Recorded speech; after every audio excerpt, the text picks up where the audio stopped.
世界で活躍する人にインタビュー。 You Know Me Podcast。 この番組はマキオとショーンが海外で活躍される方にインタビュー形式でお話をお伺いします。毎週金曜日更新。 Spotify と YouTube では音声だけではなく動画でお送りしておりますので、こちらもチェックしてください。質問、リクエスト、コメントなどもお待ちしております。ゲストはインスタや音声配信などで海外生活や育児に役立つことなどをシェアされているりほさんです。ぜひ最後まで聞いてください。本日の茶柱。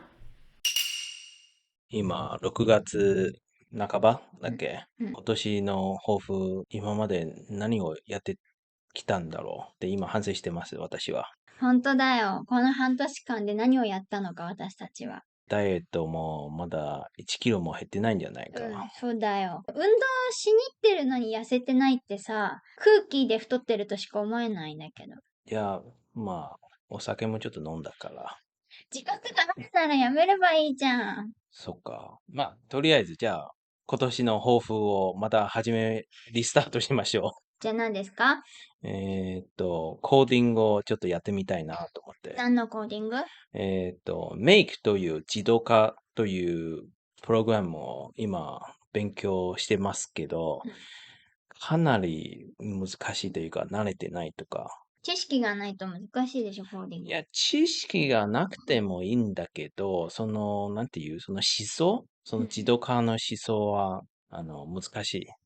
思考かな。思考、はい、思考。はい。私はじゃあ、いくつかありますが、なんかこの間、英語を喋る機会があったんですけど、見事に出てこなくって、もうやっぱり話さないと忘れてしまう。今日もありましたよ。今日も全然どうしようって感じだったので、ちょっともう一回英語をね、勉強っていうか、多分話す機会を作らないとっていうところで、ちょっとそこを頑張りたいのと、あとはなんかずっとやる詐欺のお裁縫ミシンがあるので、それでちょっと台湾の伝統的な柄の生地とかを使って、なんかハンドメイドしたいなと思いつつ、何もしてません。じゃあ私のマフラーを作ってくれますマフラーさ、台湾でつけないでしょ。つけないです。暑いです。絶対つけないよ。じゃあ手袋しないでしょ。カバンカバンはもうあるじゃん。でも練習のために今例を出してるんですよ。いや、ハンドメイド、なんかそういうポーチとかね、ちょっとした小物入れとかそういうのを想像しているので、ちょっと皆さんいいアイデアありましたら、ぜひご教授ください。いつもよのみポッドキャストを聞いていただきありがとうございます。Spotify や Apple Podcast ではレビューを残すことができます。コメントもいいですが、レート星マークに関しては3秒で終わりますので、ぜひ皆さんご協力のほどよろしくお願いします。本日の湯飲み。本日のゲストはりほさんです。どうぞよろしくお願いします。よろしくお願いします。自己紹介をお願いします。はい、りほと申します。インスタとスレッズで在米ワンオペ主婦りほというアカウントを運営しています。全くキラキラしてない駐在生活をリアルにお送りするっていうのが私のアカウントの特徴です。あと、ポッドキャストもやっていて、在米ワンオペりほのディープな話というチャンネルを運営しています。また最近在米の方向けのセミナーを主催していて、近々トラブル回避現地校でのマナーとタブーというセミナーも始まるところです。あとはですね、ちょっとそのライティング的な仕事をちょっとやっていて、今月号の帰国便利帳にちょこっとコラムが載りますので、興味ある方、ぜひ読んでみてください。よろしくお願いします。文章もだし、ボイス、声もだし、もうマルチな活動がすごいですね。多彩だなという感じなんですけれども、一個ずつちょっとじゃあお尋ねっていうことで、まずインスタグラムをされていらっしゃると思うんですけれども、私はねしょっちゅう拝見しているんですが、基本どのようなことを発信されていらっしゃるんでしょうか？そうですね、あんまりまとまりのないアカウントなんですけど、主にアメリカ生活情報、駐在の人向けのアメリカ生活情報と、あとは、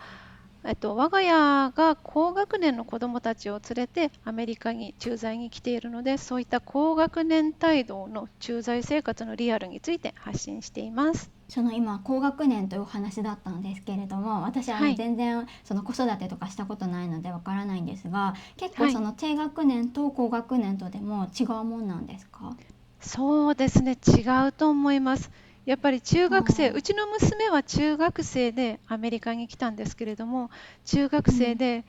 要はこう自意識の真っ只中に言葉の壁にぶつかる。また本人が中学生ともなるとそれなりに高い日本語能力を持っているがゆえに、自分の英語の話せなさっぷりに深く恥じてしまうっていう。やっぱり小さいことを高学年とだと、その傷つき方がちょっと違うような気がして、よく子供はすぐ慣れるよってよく言われるし、皆さん親切でね言ってくださってるのは分かっ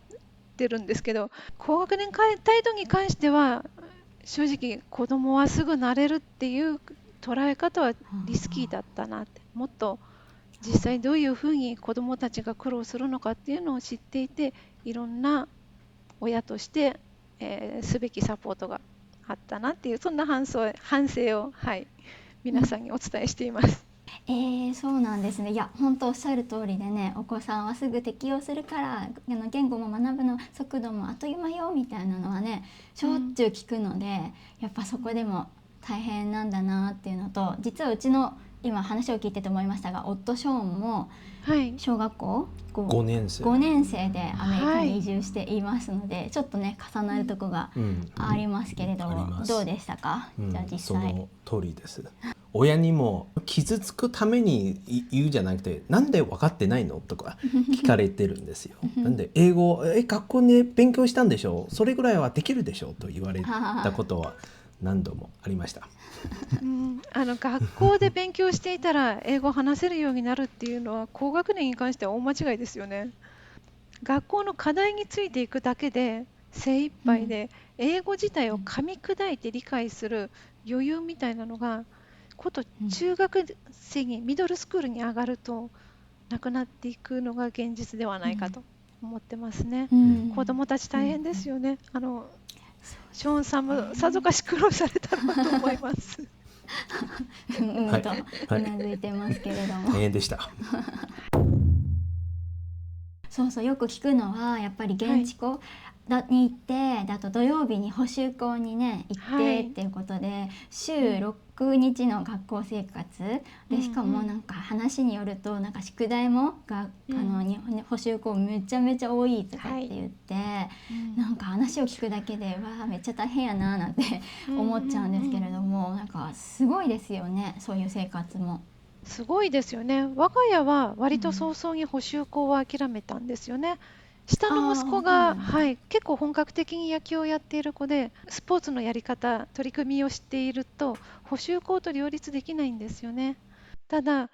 実際フォロワーさんで現地校と補習校とあと部活、お子さんがもうパンク状態だっていう相談を受けたりしますね。睡眠時間が取れない。へえ、かわいそう。現地校のミドルの課題めちゃめちゃ難しくなかったですか、ショーンさん。難しかったよ。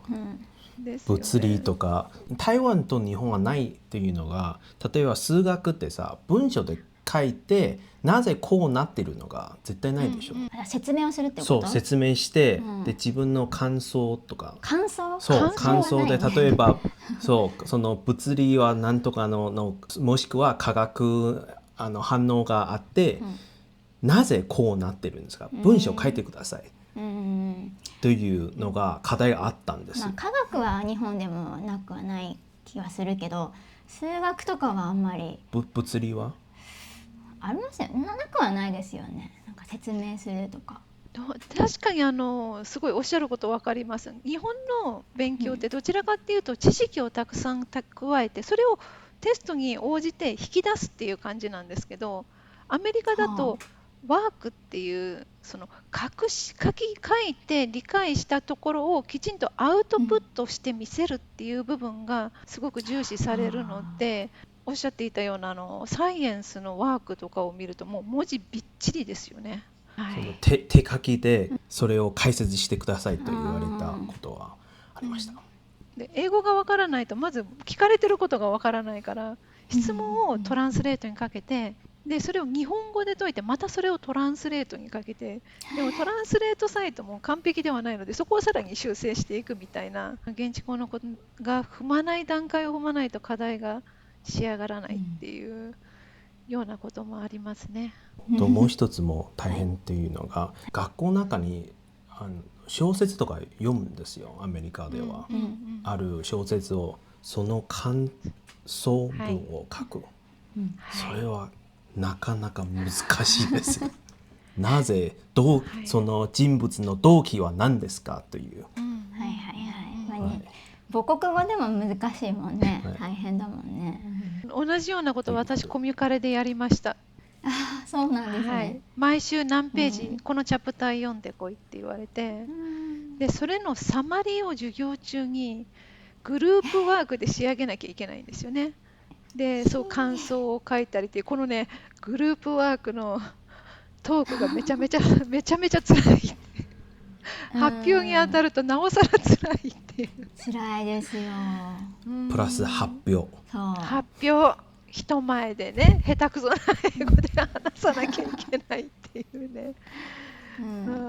大変でしたね、本当にね。でもどうですか、そういうので結構やっぱ英語力上がったなっていう感じはあるんですか？それは追い込まれるので嫌が応もなく上がったと思いますし、あとやっぱり一番良かったのは、自分がそのコミュカレでグループワークとかでも本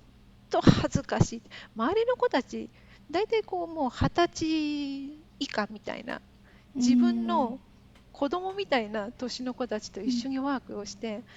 で彼らの方がよっぽどがきちんとした意見を出せるんですよ。この恥ずかしさで、その話を家に持って帰った時に子供たちに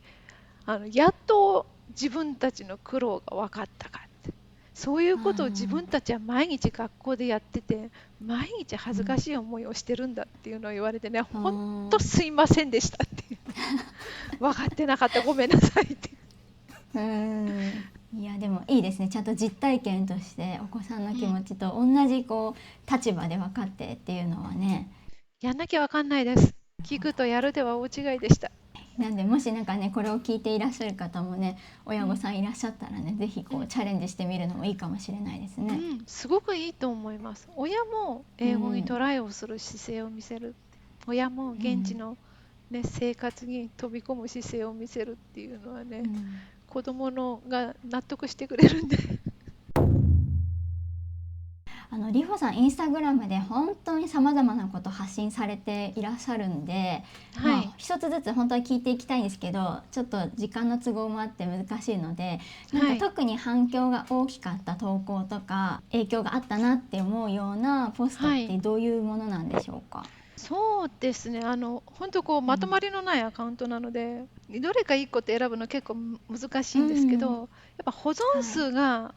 一番多いのは救急車の呼び方。こっちで911した時に何を聞かれて何を答えないといけないのか、まさかの時にね英語出てこない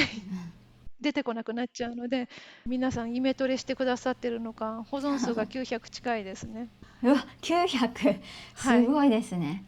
もしかして実際に読んだことはありますか？日本で1回とアメリカでも息子が呼ばれたことあります。私が駆けつけた時点ですでに救急車がいました。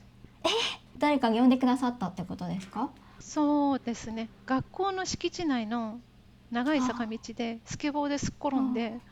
腕を折ったんですね。痛そう。で当時彼は今みたいに英語が話せなかったので症状をきちんと伝えられなかったんです。でも明らかに結構な怪我をしていて英語も話せないっていうので、学校の先生が911して呼んでくれてました。通りすがりのお友達がどうしたのって声かけてくれて、お母さん呼んでくれて、お母さんが先生呼んでくれて、でまだエレメンタリーだったのでミドルの先生がまたエレメンタリーの校長先生呼んでくれて皆様の親切リレーでした。場所がね不幸中の幸いといったところで、でもそういったご経験もあって、救急車呼んだのはリホさんじゃないと思うんですけれども、やっぱりなんか動揺とかされますよね。めちゃくちゃ動揺しましたね。駆けつけてまず救急搬送を受け入れるか断るかっていうそこの判断から始まるじゃないですか。聞きますね。救急車うかつに乗ると保険が効かないとすごい金額になるっていうのは有名な話で、なので、その場で駆けつけて、私一応救急救命士講習とかを日本で受けているので、それなりに知識があって、息子の状態確認して、これは確実に折れてるけど、腕折れてるだけで、内臓的な部分は大丈夫だなって、他に異常はないなって、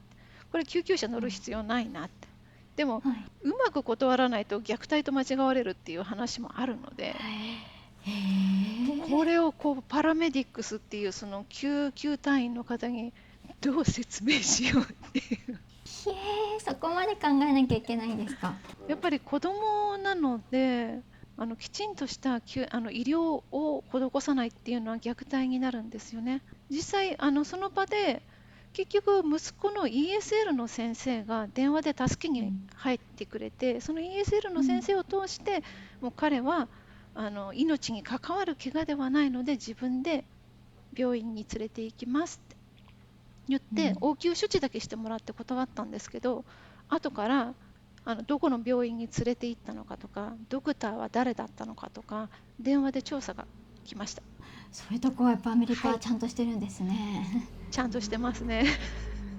大変ですね。でも断るのもなかなかもう難しい。言い方なんて言えばいいんだろうね。もう自分で連れて行きますからとしか言えないですよね。判断はやっぱりその命に関わるか関わらないか、緊急性の問題ですよね。そこをきちんと言えたらよかったんですけど、もうね、慌ててしまって英語が出ませんでした。なんでね、よく聞くのはやっぱ救急車呼んで、応急手当てをしてもらって、もし緊急性がなければやっぱり自分でウーバーで行くとかね、っていう話はよく聞きますけれどもね、高いですもんね。そこもね、保険によって適用が全然違うので、事前に確かめておけばよかったんですよね。うちの保険は救急車ちゃんとカバーしてくれてるので、乗ったとしてもそこまで高くなかったんです。予習大事だなって。でもやっぱり皆さんね、リスナーというか聞いていらっしゃる方はね、救急車どうやっていざとなったら呼んだらいいんだろうってね、思っていらっしゃる方多いし、私も全く経験ある？ないねえ、わかんない。日本でもないです、私。日本にいた時は娘に初めてピーナッツあげたらアナフィラキシーを起こしちゃって救急車呼びました。アレルギー反応のことはよくニュースとかにもなってますもんね。大したことはなかったんですけど、小児科に相談したら、もうすぐ救急車呼べって言われちゃったので呼んだけど、日本語でもやっぱり声が震えましたよね。なのでね、イメトレ大事です。予習大事です。イメトレ大事。はい、なんでぜひ聞いていらっしゃる方はリホさんのインスタグラムで救急車の投稿を見て保存をしましょうっていうことでね。あとはリールの再生数でいうと帰国子女って言いたくないっていうリールが再生回数7万回超えて、でこれはすごくリアクションが大きいですね。これをきっかけに在米の中学生ですとか高校生ですっていう子からちょっと連絡が来たりもするようになりました。親御さんだけじゃなくてお子さんからも来るんですね。さっきショーンさんもおっしゃってましたけど、やっぱ現地校でのこの苦しさとか悲しさとかを親が分かってくれないっていう子が帰国子女って言いたくないっていう言いたいこと言えなくて泣いたっていう、それを見て連絡をくれたりするんですよね。本来ねSNS で大人にコンタクトを取ることっていうのは私は本来良くないと思うんですよね。とてもリスキーなことでもあるんで、ただね、そうやって見知らぬ大人に手を伸ばしたくなるくらい孤独なんだなっていう家庭が寄り添ってあげないと本当ね、子供危ういなっていうのをそういうやり取りでちょっと感じてます。そうですね。なんかメッセージしてまでも分かってほしいっていう気持ちがあったっていうことを考えるとなんか泣けてきますね。だからね、やっぱ親に話せないっていうんですよね。親に話すとね、分かってくれないから余計悲しくなるから親に話せない。ね、親もね大変なんだと思います。アメリカ生活慣れるまで、余裕がないんでしょうね。そうですよね。お互いに大変で切羽詰まっちゃってコミュニケーションが不足しちゃうっていう負のループに陥っちゃうんでしょうね。そうなんですよね。なのでリールはいろいろね、私もすごい複雑な気持ちで作ったんですけど出してよかったなって。そうですね。思救われたいます。方がいらっしゃいますね。で実際ね、帰国子女って言いたくないって、海外生活すごく英語にくじけて思うようにならなくって、たくさん後悔があっても、その後悔が日本に帰った時になんていうか力になるよっていう、そういうメッセージを込めていて、で娘も実際今一人で日本に暮らしてるんですけど、一人で暮らしてるからいろいろ覚えなきゃいけないことはたくさんあるし、大変なこともたくさんあるけど、現地校2年目のあの日々を思えば全然私やれるって言っていて、おー、強い。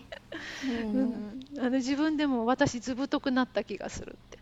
いうふうに言ってます。アメリカ生活が強くさせたんですね。そうですね、強くならざるを得なかったし、でもそうやってね、苦しんだ分っていうのは無駄にはならないんだなっていう。本当ですね。はい。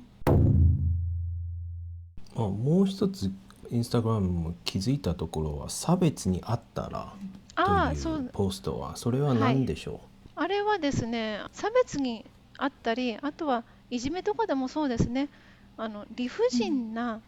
対応というか、理不尽な扱いを受けて傷つくことっていうのは、大人でも子供でもあるじゃないですか。そういうものから心を守るためにどうしたらいいのかなっていうところの考えをポストにまとめたものですね。結構ね、そのいじめでも差別でも、つい自分は日本人だから差別されたとか、アジアンだから差別されたとか、あといじめられた時にも親は子供になんでいじめられたのかなって聞きがちなんですよね。でもそれってすごくリスキーなことで、もう絶対的にやる側が悪いっていう認識を持っていることはすごく大事なんです。これは相手の問題であって自分の問題ではない。人間誰しも完璧ではないので、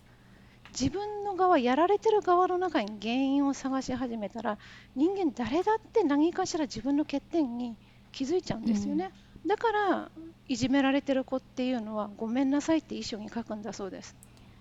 自分が悪いからこういう事態を招いていて親を悲しませているって考えて自責に走ってしまう。それは良くないよねって。差別も同じです。もうここはね、胸張って堂々と戦えばいいんですよね。これはもうだって相手が悪いんですもん。なので息子も結構ね、いろいろやられてますけど、もうこれは相手の問題であって君の問題ではないと。そう、問題があるのは相手であって君は何にも悪くないっていうのをずっと言っていて、結構立派に戦ってますよ。戦う、大人でも大変なのに。戦わざるを得ない状況ってね、ありますよね。ありますよね。それはね、いろんな人種がアメリカやっぱいますからね、マイノリティになっちゃう場面も多いですもんね。その通りです。っていうかマイノリティでしかないです。今ほぼほぼ周りが白人のエリアに住んでいるので。そうですか。はい。息子に日本人の友達ってほとんどいないです。はい。そう、ショーンさん大変でした、子供の頃。大変でした。例えば台湾人もそんなにいなかったんですね、私行った時に。当時はね。当時は2人3人でも学年も違うし、なかなか合わないし、発音なまりとかもあるし、その英語もそんなに話せなかったから、バカにされたのがもうしょっちゅうだったんですね。ということが、なんだっけ、ジャッキー・チェーンのそう、お前ジャッキー・チェンの息子かとか聞かれてコンフできるかとか、いや違うんですけど、一郎有名でしょ、あんたなんか親戚とか聞かれたの。なんかすごい悪い意味でのあれじゃない、ただのジョークのつもりなのかもしれないんですけれども、捉え方によってはねっていうとこですよね。わかります。みんなアジアンっていう大きなくくりの中でまとめられる感じというか。そうですよね。そうされたんですよ。と先生に優しいんだけど、その時は本当にちょっとうんざりと思ってたんですよね。タイフード大好きですよ。教えて、正しい発音を、タムヤングンの発音は何ですかと聞かれて、知らないんです。タイと台湾がごちゃになってるね。そうというのがありました。息子もね、犬食うのっていうのはね、しょっちゅう言われてますよ。まだそんな考えの犬食べるのって。はいはいありました。私もありますよね。あります。食べないよって、日本人食べるの馬だからっていう。変わらないよ。そうですね。そうアメリカ人にとってだよね。馬みたいな。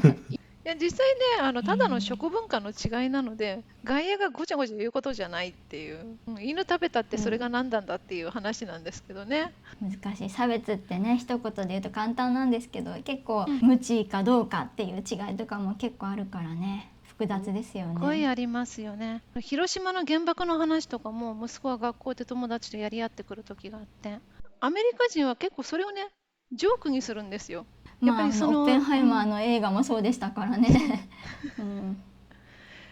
あら何それごめんなさい。あれどうした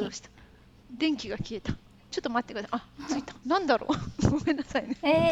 キーワードオープンハイマあーでれかな、なんかそういうので落とされましたがね。今電気消しちゃったんですね。そう捉え方違うんですよね、日本とアメリカで原爆の。アメリカではあれは世界の平和を保つための強力な軍事行動、あれのおかげで今の平和があるっていう考え方の人もいるし、でも日本人にとってみればね、何言ってんだっていう話になっちゃったりもして、なので時々学校でねやり合ってきて、お前あれで子供が何万人死んだか知ってんのかみたいなんで、そこまですごいめっちゃ喧嘩してきますよ。ちゃんと芯を持ってるからそこまで言えるって感じですよね。割とねその知識豊富なタイプで口も立つので、そうやって本人もやもやっとしたらすかさず言い返すっていう風にしてるみたいですね。で実際そのねいろいろ言ってきちゃう子たちも悪気はなかったりして、やり合って今仲良しだったりもするので、お腹にね溜めてね裏で何か考えてるよりは直接言ってもらった方がいいよねっていう。アメリカ人にとっても新たな考えがねちゃんとインプットされたと思うのでね、いい知識になったと思いますしね。実際その向こうのこっちの人たちって時広島に学童動員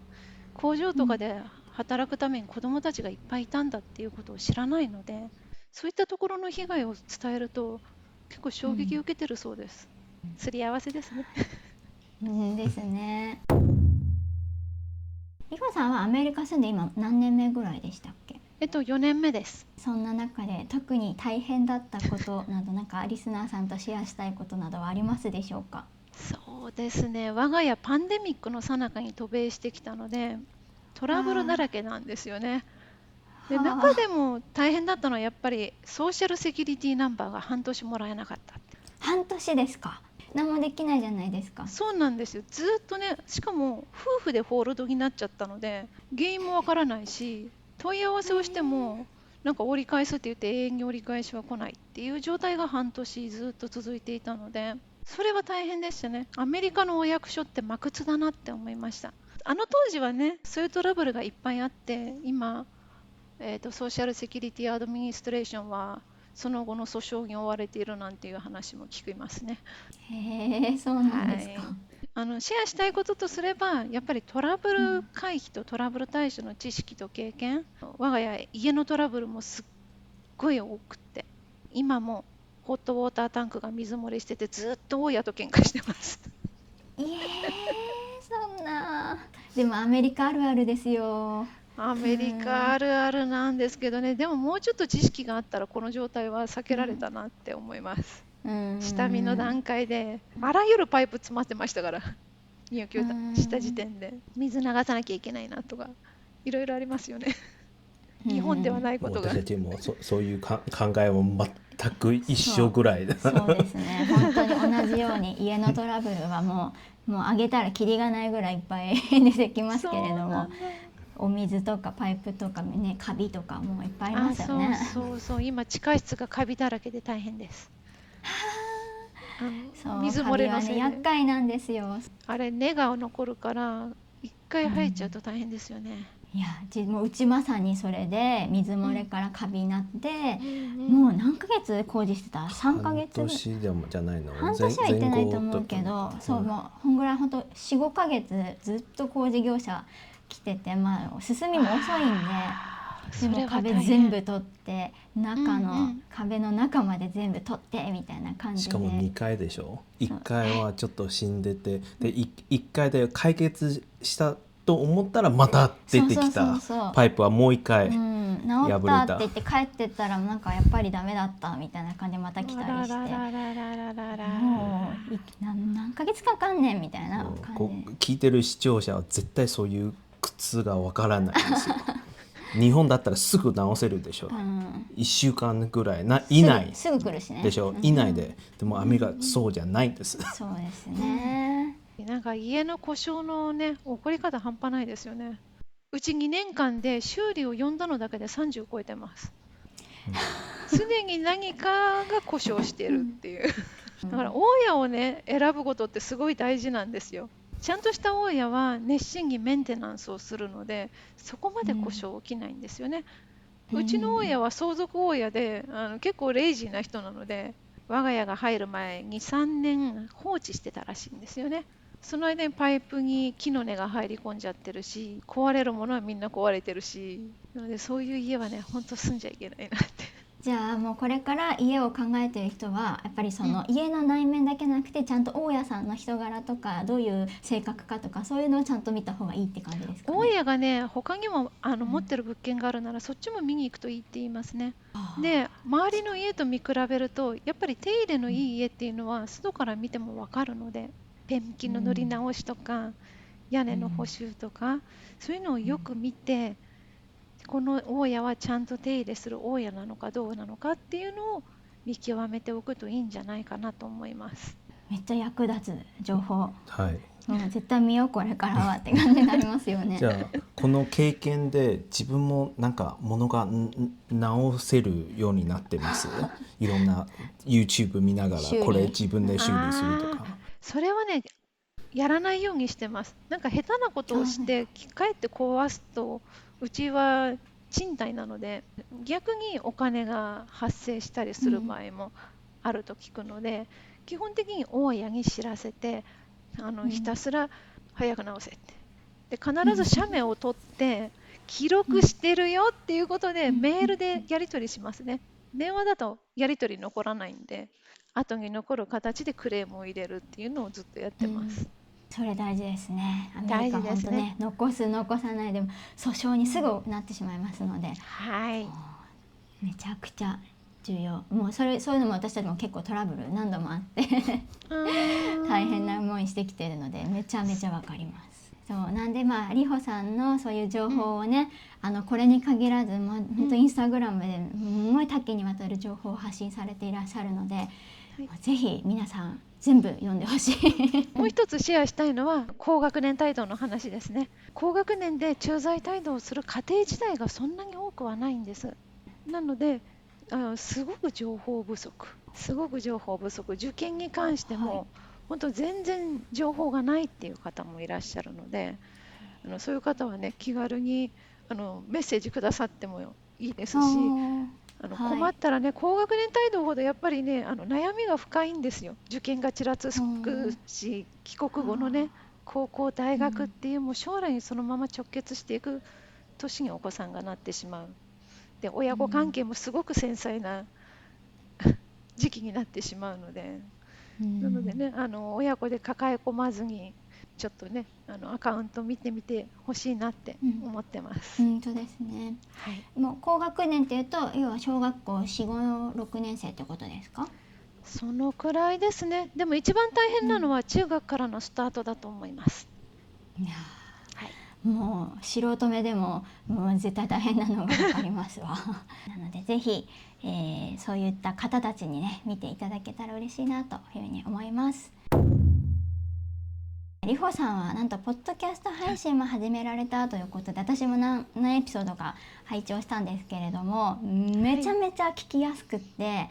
なんかアナウンサーとかされていらっしゃいましたか？してないです。してないんですか？もうはい、喋りが上手、聞きやすくって、ありがとうございます。絶対りょうさんこれアナウンサーだったんじゃないのってさっきも言ってたんですけれどもはい、まずじゃあちょっとタイトルと内容を教えていただけますでしょうか？はい、タイトルは在米ワンオペリホのディープな話として、内容としてはそのアメリカのメンタルケアの話とか、アメリカでの車と運転の話とか、あとは海外での子育ての話などをお伝えしてます。たまにゲストの方もねいらっしゃって、はい、情報発信とか、私も実は以前にこの番組に来てくれたテキサスの、運転免許ドライバーの方とか、幸子さんとか何人か出演されていらっしゃったので、ああと思ってね、拝見したんですけれども、そういった方たちとのお話もすごく弾んでて楽しいですよね。楽しいですね。やっぱり相手がいた方が楽しいですね。やっぱりこう州によって全然違うので、いろんな州の方とお話ししながら進められるとね、偏りがなくていいかなと思ってます。結構1エピソードもお話がもう多分止まらないんだろうなっていう感じで、結構長めそうなんですよ。ですよね。長すぎだなと思いつつ、インスタってやっぱり滞在時間が短いものと認識していて、求められているのは軽めで、ハッピーな情報っていうのが基本的に求められているのがインスタだっていうふうに私は認識してるんですね。なので、あそこに出すためにすんごいこう割愛してるんですよ。本当はもっと言いたいことは5万とあるけど、めっちゃ割愛して10ページに収めてるっていう、その漏れ出た部分がポッドキャストに溢れております。なるほど。はい、じゃあそういった補足もいっぱいポッドキャストには詰まっているということで。そうですね。すごい充実した内容で、海外住んでいらっしゃる方も、特にアメリカですよねの方も、もう絶対聞いたらもうこのまま役に立つこと間違いなしっていう感じがするので、やっぱりアメリカ車の運転とかも多いですからね、そういう時に聞いていただけたら嬉しいですね。もうぜひぜひ。車のトラブルめちゃめちゃ多いです。特に駐在員家庭。やばい話いっぱいありますよ。もう国際免許のことすら知らないっていう駐在家庭がいっぱいいるんで。そう、車いっぱいありますね。どちらもいっぱいありますけど、話は尽きないです。これはもうもうね、沼ですよね。沼ですね。我々もこれはずっと続いてしまうのでお時間の割愛で次に行きたいと思いますが、りょうさんが今後挑戦したいことや何か目標などはございますでしょうか？挑戦したいことはまずアメリカでの就職に挑戦したいなっていうのを思ってて、ずっとね、求人情報とにらめっこしております。なので目標としては自分の就労ビザが欲しいなっていうのと、あとはセミナーもね副業にしながらもうちょっと経済的に自立していきたいなっていうのを目標にしてます。なるほど、そうだ、セミナーのことももうちょっとお伺いしたいと思ってるんですけれども、もう一度セミナーの内容を教えていただけますか？セミナーの内容としては、基本的には駐在員向けに、今やってるのが、海外市場。うちの娘はね、一人で日本に帰るっていうちょっと珍しい選択をしたんですけど、実際娘の学校の人と会ってみると意外といるんだなって。そうなんですか？そうなんですよ。やっぱり高校、帰国子女入試ってすごく狭きもんなので、これがさらに編入、高校の途中で帰るとかになってしまうと、受け入れてもらう先を探すのがすごく大変になっちゃう。その後の進路、大学受験にもすごく影響が大きくなってしまうんですよね。で、皆さん手探りしながら結構不安な中でいろんな決断をして子供だけで返すっていう決断をされた家庭も意外と多いなって。ただうちもすっごい不安だったんです。もう娘一人で返すとかね、どんだけ心配かですよね。なので実際ね、子供が一人暮らしするっていうのはどういうことなのかとか、あとはそこにつなげていくためのじゃあ高校はどうするとか、現地校でね、その高校に受かるためにじゃあ現地校生活と受験勉強のバランスをどう取ったらいいのかっていうような、そういったセミナーを今やっていて、で今度やるのは現地校でのマナーとタブーですね。アメリカの現地校、日本よりある意味厳しいです。日本の中学で退学ってそんなにないと思うんですけど、息子の友達退学になっちゃったんで、知らないとやばいですよね。そうですよタブーをね。やっぱりシビアなところは本当に、例えば銃の、やっぱり問題もあったりするので、それを放出させるものとか、なんだか T シャツも着ちゃダメとか、なんか意外と知られてないと思うんですけど、そういうのもありますもんね。ありますあります。あれで着ていっちゃって、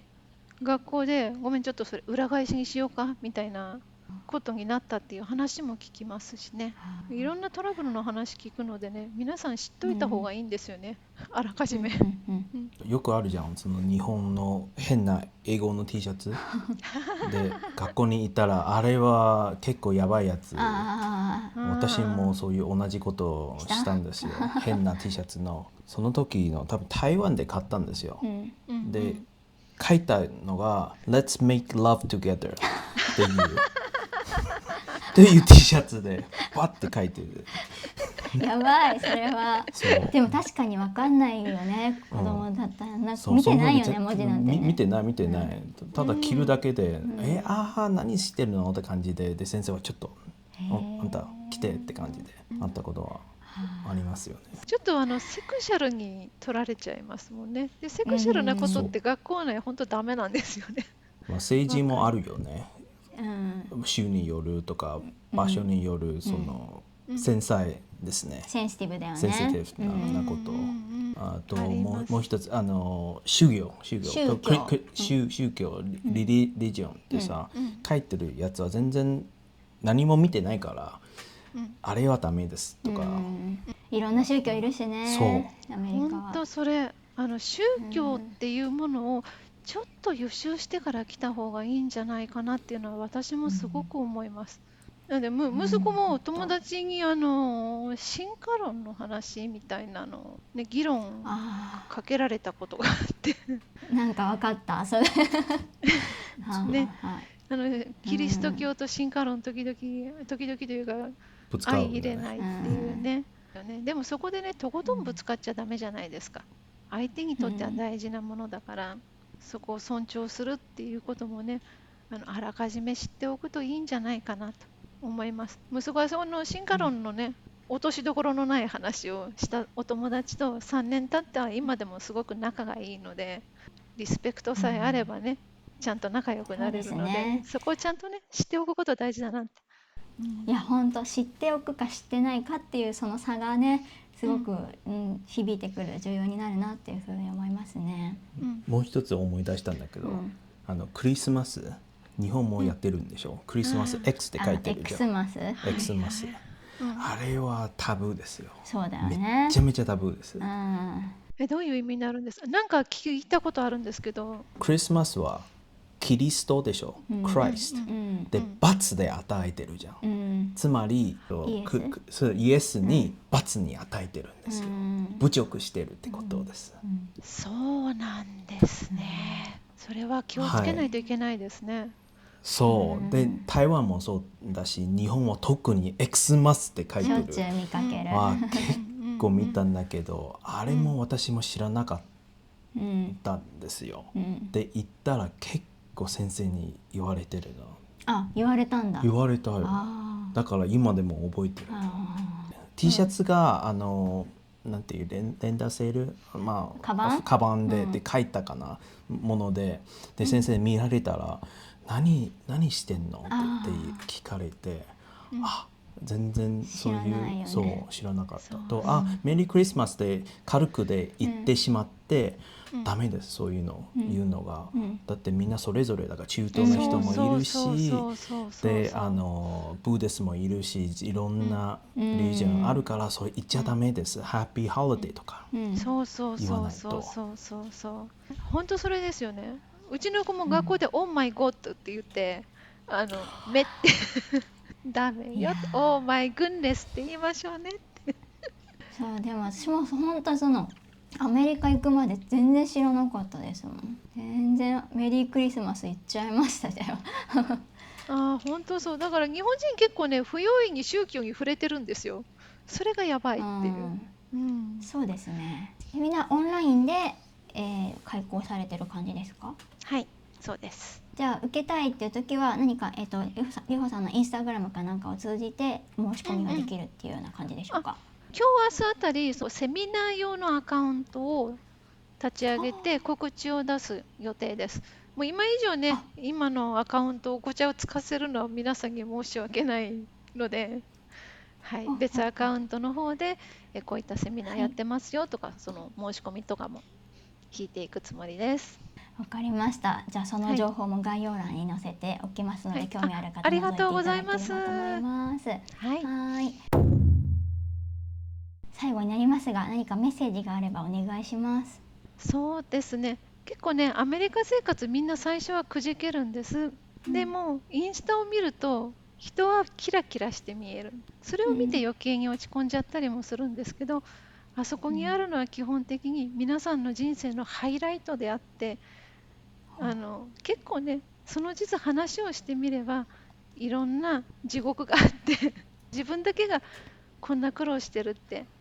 思わないでいいよっていうのをね、伝えたいなと思います。子供が学校に馴染めないのもいっぱいいるし、何年いても英語話せないっていうので落ち込んでる人も私もそうだし私も全然ね、生活キラキラしてないな、生活苦しいなって、今の駐在基本的にそうなんで、他人と自分は比べる必要もないし。いや、そのぐらいの方がね、なんかちょっと6歳ぐらいの方がやっぱ親近感湧くしお友達になれるかもってね、思うかもしれない大丈夫。そう、お友達になれる人いっぱいいます。あまり他人と比べずに自分の道を突き進んで、もうとりあえずアメリカ生活を乗り越えていけばもう大丈夫、生きてるだけで大丈夫みたいな、そんな感じですよね。本当そうです。生きてるだけで100点満点ってじゃあ最後の質問、アメリカライフとは？アメリカライフとは何だろう。なかなか難解なお題が来ましたね。そうですね、私にとっては知らないことを楽しむ生活っていうのがアメリカライフかな。アメリカに来て世の中知らんことだらけだなっていうのがいっぱいありますよね。いっぱいあります。はい。なので、私もアラフィフなんですけど、アラフィフになっても世の中全然新しいなっていう、それがね結構楽しいので、世の中知らんことだらけっていうのが私のアメリカライフです。そうですね。もうなんか世界は広いなっていうことをね、思い知らされますよね。本当そうですね。はい、じゃあ本日のゲストはりほさんでした。どうもありがとうございました。ありがとうございました。当番組へのゲスト出演希望募集中です。次戦他戦問いません。概要欄のリンクからご応募お待ちしております。ゆのみポッドキャストはウェブサイト、各 SNS を運営しておりますので、ぜひこちらもチェックお願いします。それでは次のエピソードをお楽しみに。